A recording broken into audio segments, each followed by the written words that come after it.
שלום חברים, 5 טיפים בצרכנות נבונה, והיום נדבר על ביגוד. אז הטיפ הראשון הוא כמובן להימנע מקנייה אימפולסיבית. אנחנו מוקפים בפרסומות, גם אם זה בטלוויזיה, ברשתות חברתיות או אפילו במסרונים.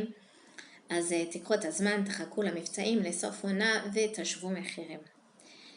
הטיפ השני הוא לסדר את הארון.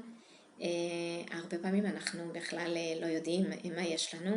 הגיע הזמן שנעשה סדר, נראה מה צריך לזרוק או למסור ומה באמת חסר לנו. הטיפ השלישי הוא לערוך רשימה אחרי שסידרתם את הארון. תערכו רשימה בדיוק כמו כשאתם הולכים לסופר. תבדקו מה אתם באמת צריכים ותרשמו. הטיפ הרביעי הוא שהטוב לא תמיד הכי יקר והכי יקר לא תמיד הכי טוב.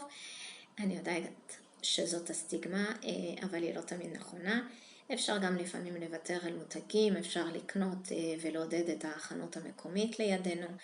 אפשר לעשות החלפה עם חברה, גרש סל יד 2, יש כל מיני אפשרויות. והטיפ האחרון הוא לעשות שימוש נכון באינטרנט.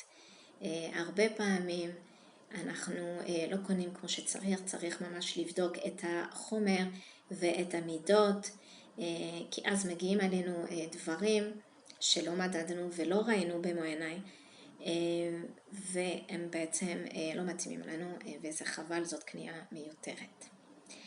זהו להיום, תמשיכו לעקוב אחרי מבטחות לצמיחה ונתראה בסרטונים הבאים.